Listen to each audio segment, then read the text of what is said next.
The first time I saw it, I thought my eyes were playing tricks on me. Was Karen actually charging onto the field in the middle of a live high school football game? My jaw dropped. The crowd gasped and then, bam! She tackled our head coach like she was auditioning for the NFL. Whistles screamed. The band stopped mid-note and people stood frozen in disbelief. Who does that? Is she out of her mind?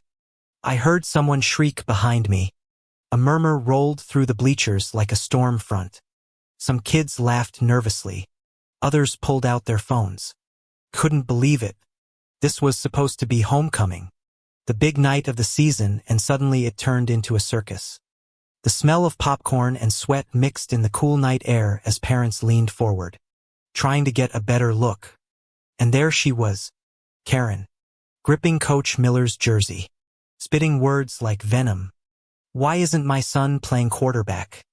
She screamed, her voice cracking with rage. "You're ruining his future." Coach Miller, still stunned from being blindsided, pushed himself up with a groan. His whistle dangled from his neck, swinging wildly as he tried to regain his footing. The stadium was dead silent except for the squeak of cleats and the distant buzz of the scoreboard clock. Even the players looked terrified, helmets half on, staring like they'd just seen a wild animal crash through a fence. I swear, you could hear the disbelief dripping in every parent's whisper. Is she serious? Did she really just do that? Karen's son, Tyler, was standing on the sidelines, helmet in hand, his face pale as chalk. Poor kid. He looked like he wanted to melt into the turf and vanish. I felt my stomach twist. Yeah. He was a cocky sophomore sometimes. But no one deserves to be humiliated like that, especially by their own mom. Coach finally found his voice. "Ma'am, you need to leave the field now." His tone was firm, but you could tell he was rattled. He'd been blindsided, literally and figuratively. But Karen didn't budge. She tightened her grip, yanking his shirt. "Don't tell me what to do, you fraud. My boy is 10 times better than your so-called starter. Everyone knows it. You're just playing favorites." Gasps spread through the bleachers. Some dads shook their heads. Moms covered their mouths. The marching band kids, bless them, just stood there with their instruments frozen midair. That's when it happened. The twist no one saw coming. One of the assistant referees, a retired Marine named Jackson who never took crap from anyone, stormed across the field. His booming voice echoed through the speakers. "Let go of the coach, now, or you'll be escorted out." Karen wheeled around, her blonde bob whipping in the stadium lights. "Escort me. I'm a paying parent. This is our school." She jabbed a finger at Jackson. "You don't scare me." But she should have been scared, because just as she turned, she tripped on a discarded Gatorade bottle near the bench. The sound, thud, rang out as she lost balance, slamming into the turf. The entire stadium winced in unison, a chorus of "oh," rising like a wave. Her hands clawed at the grass, trying to push herself up. But in the chaos she slipped again, smacking her knee against the helmet of a player who hadn't moved. The poor kid yelped. It was almost painful to watch, like slow-motion karma unfolding under the Friday night lights. Tyler's face was beet red now, tears welling as he dropped his helmet and shouted, "Mom, stop. Just stop." His voice cracked, echoing into the stands. The boy who wanted so badly to be quarterback looked smaller than ever, trapped in a nightmare broadcast to hundreds of people. Karen, still panting, scrambled up and pointed at Coach again. "You'll regret this. My husband's on the school board. You hear me?" Her shrill voice was half fury, half desperation. Coach Miller shook his head slowly. "You've embarrassed your son, disrupted this game and assaulted me. Get off my field." The referees, staff, and even a couple of officers who had been patrolling the parking lot rushed in. The crunch of their boots against the turf was all anyone could hear. The tension was unbearable. like the moment before lightning strikes. And then, yes, it happened. Karen swung again, trying to push past one of the refs. But Jackson was faster. He intercepted her, gripping her arms in one swift move and with the help of another ref. They dragged her back toward the sidelines. Her shrieks cut through the air. "You can't do this to me. I pay taxes. This is harassment." The bleachers erupted. Half the crowd booed.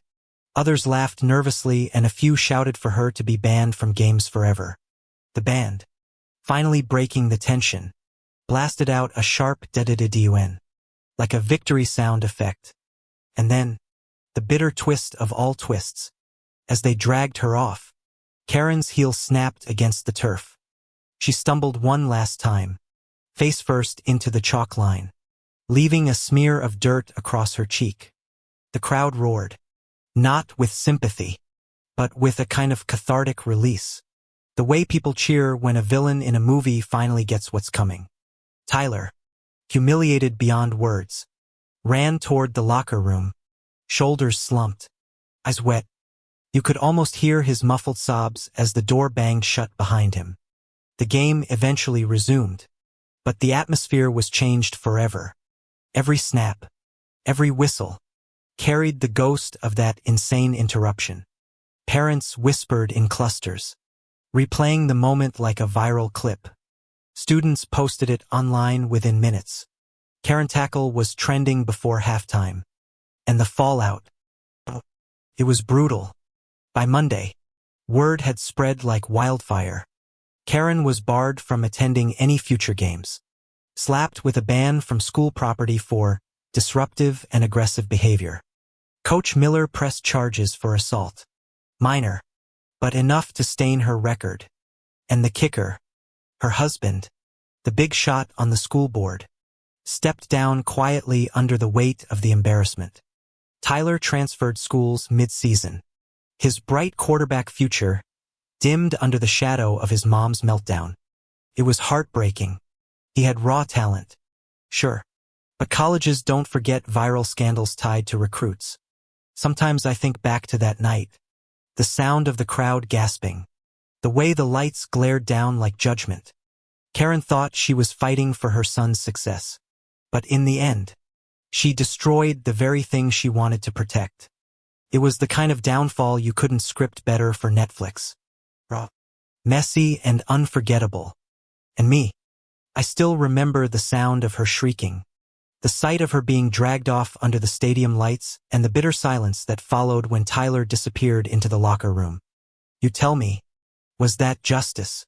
Or just tragedy? If you found yourself holding your breath through this story, let me know in the comments whether Karen got what she deserved, and don't forget to hit subscribe to our YouTube channel for more unbelievable but true homeowners association and community dramas. You won't believe this. I swear. If someone told me this was fiction, I'd laugh in their face. But nope, this mess was real. It all blew up one bright morning when Karen, the notorious HOA president, stormed into our quiet neighborhood like she owned the place. Again. But this time, she went way too far. I mean, she forged court papers. Forged. Can you even imagine the nerve? And the worst part, she tried to hold a fake trial in our community clubhouse to fine me over a totally made-up violation. What? Who does that? Seriously, who? I remember sitting there, heart pounding like a drum in my chest, watching her strut around with that smug look like she'd already won. "You'll pay for your infractions," she sneered. But the whole thing was a sham. I mean, she handed out those court documents like candy, but they were nothing but fraud. Forged signatures, fake dates, the works. I could feel the anger bubbling inside me, hot and sharp, almost enough to make me yell right then and there. But no, I had to stay calm. Had to play her game. At least for now. The clubhouse was packed. Neighbors whispering, some confused, some terrified, others clearly siding with Karen because, well, she's the HOA president, or so they thought. But the tension? Oh, it was thick like fog rolling in. You could almost hear the silent screams, the muffled gasps whenever Karen slammed her gavel, or rather, a plastic toy hammer she grabbed from her kid's playroom because the real one was nowhere to be found. Pathetic, right? Order. Order in the court. Karen bellowed, her voice cracking slightly but still loud enough to command attention. This hearing is now in session. The defendant, Mr. Andrews, is charged with repeated violations of HOA regulations. She held up the forged papers, waving them like some kind of victory flag. The fine is $1,500, due immediately. My mouth went dry. My lawyer was nowhere to be seen because this wasn't a real court. This was a scam, a circus, and I was the main act. I glanced around, desperate for support, but many neighbors looked away, embarrassed or scared to get involved. Still, a few brave souls met my eyes with a flicker of doubt. They knew something wasn't right. Karen, I finally spoke up, my voice steady despite the rage inside me. These documents are forged. This trial is a fraud. You have no authority to do this. A few gasps echoed around the room, the atmosphere crackling with suspense. Karen's face twisted into a snarl. How dare you accuse me of forgery? She hissed. You'll regret this. And here's where the twist kicks in. Just as she was about to ramble on, the clubhouse door slammed open. In walked the real sheriff, yes. The sheriff flanked by 2 deputies. The room froze. You could hear a pin drop. Karen Miller, the sheriff said firmly. You're under arrest for forgery, fraud, and impersonating a court official. Wait, what? The entire room erupted in shock. Karen's smug grin evaporated faster than morning mist. This is a mistake, she stammered, her voice cracking like broken glass. I'm the HOA president. I have the right. No, you don't. The sheriff cut her off, pulling out handcuffs. You forged legal documents to extort money from your neighbors. We've been investigating for months. I exhaled hard, the tension breaking like a dam. It was surreal watching her struggle as they cuffed her right there, in front of everyone. The woman who acted like she ruled our neighborhood was just a fraud, plain and simple. And finally, karma had caught up with her. But let me back up a bit. You need the full picture because Karen's scheme was more twisted than you think. It started a few months earlier, when I got a letter slapped on my door. A notice from the HOA saying I owed a huge fine for unauthorized landscaping modifications. Funny, because I hadn't touched the yard except for watering. I called the HOA office, but the lady on the phone was vague, evasive even. Then the letters kept coming, more fines, more threats, all escalating. Something smelled rotten. I wasn't the only one. Turns out, Karen was targeting anyone who questioned her authority, or worse, those who refused to pay her fees. A few neighbors confided that they'd been harassed too. Some even intimidated into paying up just to avoid trouble. That's when I decided enough was enough. Digging through HOA records, I found some serious irregularities. The meeting minutes were doctored, signatures didn't match, and guess what? The court documents Karen presented in that fake trial complete fabrications. I contacted a real attorney who confirmed my fears. These were criminal acts. Meanwhile, Karen was spinning her web tighter. She held secret hearings, threatening fines, evictions, even towing cars illegally. She played the power game hard. It was like living under a dictatorship, but in our own little cul-de-sac. I couldn't believe how many people just accepted it, or worse, joined her. Fear, maybe, or maybe a twisted loyalty to the idea of control. But the breaking point was that fake trial. It was the last straw. When the sheriff showed up, it was because of a tip from one of Karen's own cronies, a neighbor who finally got fed up. They handed over emails, photos, even recordings of Karen bragging about her scam behind closed doors. The evidence was overwhelming. Watching the whole thing unfold felt like a scene from a movie. The disbelief, the shock, the whispers, and then the deafening silence as Karen was led out in cuffs. She kept shouting, "This isn't over. You'll all regret this."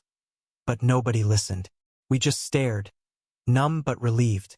And here's the kicker. After the arrest, the HOA board immediately resigned.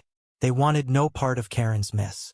New elections were called, and finally, our neighborhood started healing from the chaos. People came forward with stories, and the community banded together to reclaim what Karen had stolen: our trust, our peace, and yes, our dignity. Looking back, it's wild to think how close we were to losing everything to one person's greed and lies. Karen's downfall wasn't just about legal justice, it was a reminder that power abused always comes with a price. And sometimes that price hits harder than anyone expects. I still get chills remembering that day. The fake trial, the forged papers, the dramatic arrest. It felt like watching a nightmare unravel in slow motion. But it also taught me something important. Don't let fear silence you. Speak up. Fight back. Because sometimes that's what it takes to make justice real. Even after Karen was taken away, the ripples from her fraud didn't just disappear overnight. There were lawsuits, oh yes, plenty of them. Neighbors banded together, filing suit against her and the corrupt HOA board for the chaos, stress, and outright theft she caused. The legal battle dragged on for months. But finally, justice wasn't just a word, it was real, cold, and undeniable. Karen had to pay back every dollar she tried to scam out of us with interest and penalties. That money, it went straight into a community fund to repair the damage she left behind. The whole ordeal changed our neighborhood forever. No more whispered fears or silent threats. Instead, there was laughter again, kids playing outside, and neighbors chatting like they hadn't done in years. We rebuilt more than just fences, and Lonsway rebuilt trust. And for me, it was a powerful reminder that no amount of power or bluster can shield you from the truth. Lies and forgery can crumble like dry leaves in the wind when people stand together. Karen? Well, she's no longer HOA president. That's for sure. She's facing multiple charges, and with the lawsuits piling up, her reputation is beyond repair. Funny how someone so obsessed with control ended up completely powerless. I almost feel sorry for her. But some people have to learn the hard way that playing dirty doesn't pay off. Sometimes I wonder what went through her mind when those deputies slapped on the cuffs. Shock? Anger? Fear? Maybe all three. But one thing's clear. She didn't expect to get caught. And she certainly didn't expect her own community to fight back so hard. The whole thing was a roller coaster from disbelief to anger, then to hope and finally triumph. It's like we were trapped in a soap opera, except this one had real consequences. I've learned to never underestimate the power of standing up for what's right. And believe me, when your peace and your home are at stake, silence isn't an option. I still get messages from neighbors who say they were inspired to speak out because they saw what happened to Karen. That feels good. Like maybe, just maybe, sharing my story could help someone else who's stuck in a nightmare with their own Karen. So here's the deal: if you want to hear more stories like this, full of drama, justice, and that sweet taste of karma served cold, hit that subscribe button on my YouTube channel. Trust me, you don't want to miss the next lawsuit saga or the next HOA horror show. Sometimes the truth is stranger and way more satisfying than fiction. Thanks for sticking with me through this wild ride. Remember, never back down. Keep your eyes open, and if someone's forging court papers to fine you, call the real authorities and fight back. Because in the end, justice is louder than any forged gavel. The moment the hydrant burst and flooded our driveway, I knew something was off. My wife screamed. Our front garden looked like a war zone. And two women in matching velour tracksuits were already speed walking away with smug little smirks. God help me, these weren't just Karens, they were sisters. We'd only lived in Rosepine Heights for 8 months. My wife and I had worked hard, real hard, to afford this little house on the corner. It had a red maple in front and a creaky porch swing she loved. The neighborhood? Picture perfect if you ignored the HOA from hell. Those two? Sandra and Janelle Kettles. Sisters. Self-declared co-presidents of the HOA, and if you crossed one, you crossed both. It started small, as these things usually do. A letter about our trash bins being visible for 12 minutes past collection time. A citation for excessively decorative solar lights, can you believe that? Then, the big one. They claimed our hand-built cedar mailbox wasn't approved by the Community Architectural Board. What architectural board? We tried talking to them calmly. My wife even brought lemon bars. But Sandra had scoffed, eyes flicking to our daughter's wheelchair ramp like it was a graffiti tag. This just ruins the symmetry. she said with a flat, rehearsed smile. I clenched my jaw so tight I nearly cracked a molar. Then came the fines. Hundreds. For imaginary violations. We appealed. They denied. We requested a hearing. They canceled it 3 times. At some point, I stopped believing this was about bylaws. It was personal. Then came the night it escalated. We were up late watching TV when we heard hissing outside like a pressure cooker left too long. That's when I saw it. Our fire hydrant wrenched open. Water pouring like a geyser. Soaking the yard. Bubbling into the street. The cap was missing. I muttered, crouching to shut the valve. But someone had jammed it with a zip tie and what looked like super glue. The next morning, the city crew came. They shook their heads. Someone tampered with it. We've seen it before, usually prank kids. But this was done deliberately. My wife's eyes locked with mine. It wasn't prank kids. It was the kettles. We had no proof, though. Just suspicion. That changed 3 days later when old man Delaney, a grizzled ex-firefighter 2 blocks down, came by holding his phone. You folks might want to see this, he muttered. The video was blurry, but it was all we needed. 2 figures in hoodies. One wearing fuzzy pink slippers.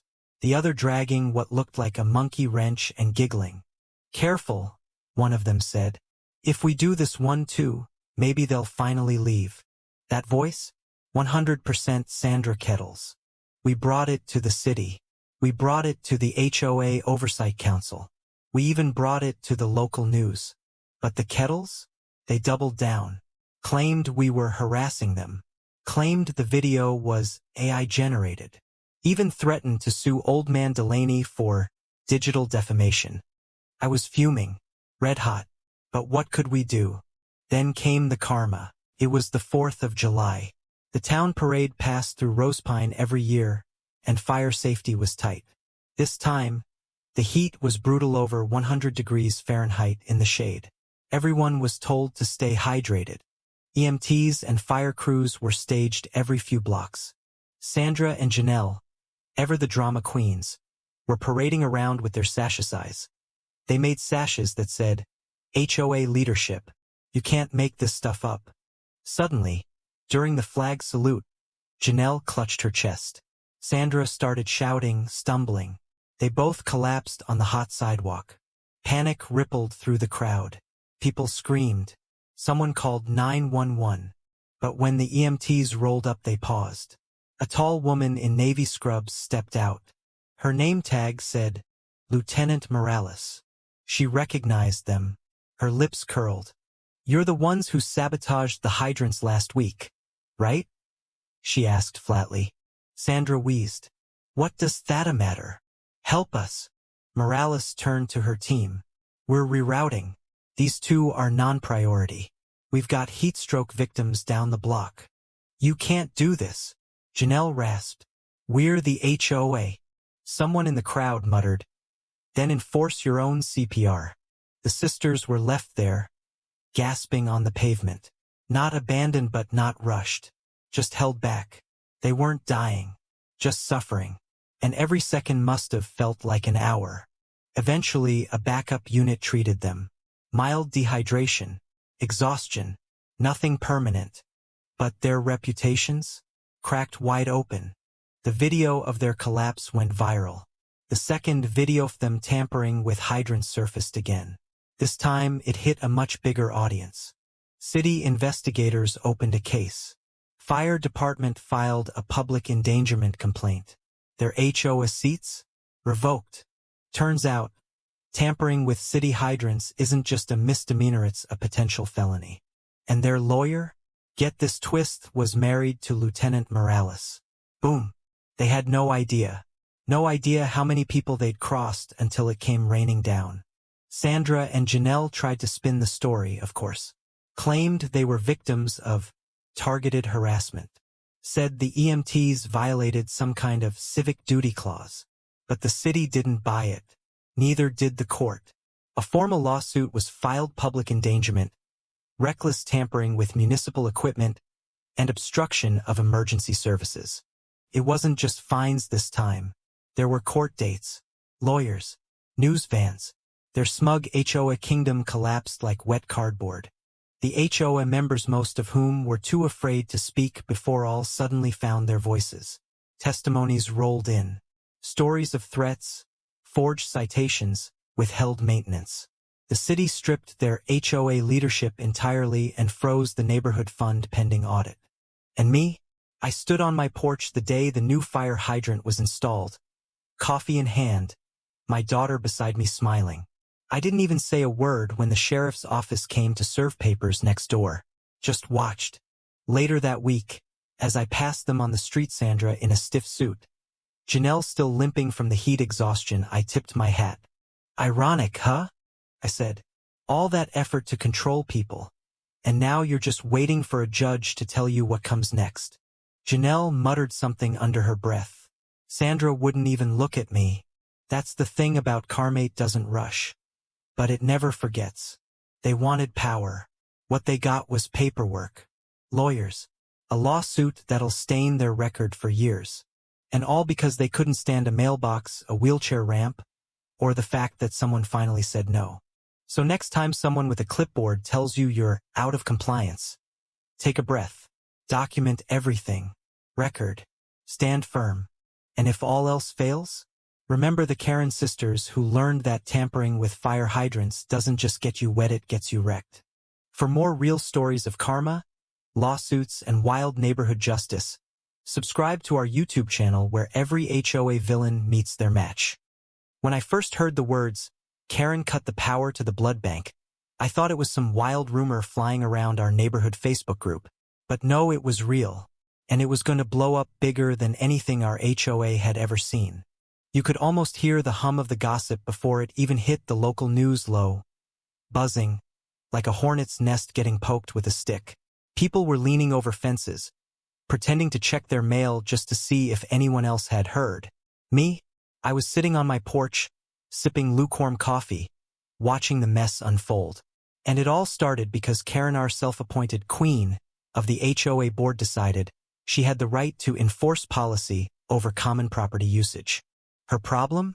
The Red Cross truck that parked twice a month in our community center lot to run mobile blood drives. She said it was unsightly, attracted the wrong crowd. And this one really killed me, wasn't in line with the community's visual standards. Can you believe that? People giving blood ruining her view. I'll never forget the day it happened. It was hot, humid, like the air was holding a grudge. The blood drive was in full swing. You could hear the generator's software, smell that faint antiseptic tang from inside the truck, hear the low murmur of nurses moving patients through. Then click. Everything went quiet. The generator died. The fans stopped. A nurse's voice cut sharp through the still air. We've lost power.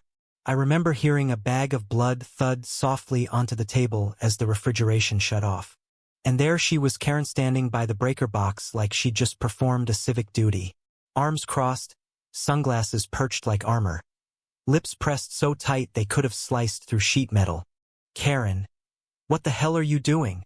I yelled from across the lot. This is private property, she said, chin high. No one got permission for this, so I shut it down. They can leave. They did get permission. From the board. I am the board, she snapped. That was the moment I knew something was going to explode. And not just tempers. See, what Karen didn't know, or maybe didn't care about, was that cutting power to a blood bank is not some harmless HOA enforcement. Those blood units had to be kept cold. The second that refrigeration went out, every single one of them was compromised. We're talking about dozens of pints collected from donors who thought they were helping save lives gone. All because Karen didn't like the look of the truck. Within 2 hours, the police were at her door. Someone, God bless them, had called the county health department, who called the DA. That night, the words criminal endangerment were already in the air. But Karen? Oh, she was smug. She told anyone who'd listen that the HOA bylaws back her up. She even waved a printed packet around at the emergency board meeting, pointing to highlighted sections that proved she was right. Except there was a problem. The pages she was waving, they weren't our real bylaws. I knew because I had the originals. Hers had sentences that didn't exist, little insertions about unauthorized commercial activity, and unapproved vehicular occupancy that sounded official but weren't. Someone had forged them. And by someone, I mean Karen. I can't describe the electricity that shot through the room when I stood up, my hands shaking, and said, "That's not the official version." You could feel the shift like a curtain getting yanked open on a bad stage play. She froze, but only for a heartbeat before she tried to steamroll over me. "You're mistaken," she said, all fake sweet. "No, I'm not," I shot back. "And I have proof." The next day, I delivered copies of the real bylaws to the DA's office along with a timeline of her actions. The DA didn't just see HOA drama. He saw fraud stacked on top of endangerment. Suddenly, Karen wasn't just looking at community backlash. She was looking at charges. From that point on, you could almost hear the walls closing in. The gossip turned sharper, faster whispers like wind slicing through the alleyways between houses. People who'd been her allies started backing away, muttering that they didn't know she'd gone that far. But here's the thing about Karen. She still thought she could outmaneuver everyone.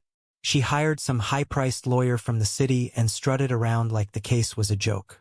She told people it'd be thrown out in a week. Except it wasn't. Because the DA had something she hadn't counted on. The Red Cross nurses had recorded the moment the power went out. And her voice clear as day was on that audio saying, "I don't care. Pull the plug." I was there in the courtroom the first day of the preliminary hearing. Watching her sit there, jaw tight, hair sprayed into that helmet shape was surreal. The prosecutor laid it out in plain English. She forged HOA documents to justify an illegal action, and that action destroyed medical resources that could have saved lives. Her lawyer tried to spin its aid she misunderstood her authority, that she believed the bylaws were correct. But then, oh man, then the forensic document expert testified. Said the fake bylaws had been printed on the exact same printer Karen used for HOA newsletters, down to the unique ink distribution pattern. You could feel the air get heavy in the room, like the whole place knew this was the turning point. By the time court adjourned that day, her so-called supporters wouldn't even make eye contact with her. I walked out past the courthouse steps, the summer air sticky against my skin, hearing the muffled hum of reporters trading theories. And I thought, this is the thing about people like her. They think the rules are weapons they can aim at everyone else. But sometimes those same rules snap back like a loaded spring. The second week of the trial was when everything unraveled for her. I was sitting 2 rows back when the prosecutor dropped the real bomb. An email chain between Karen and her printer guy, showing her literally ordering the bylaw edits to block that blood truck for good. She'd even asked if he could make them look aged so no one questions them.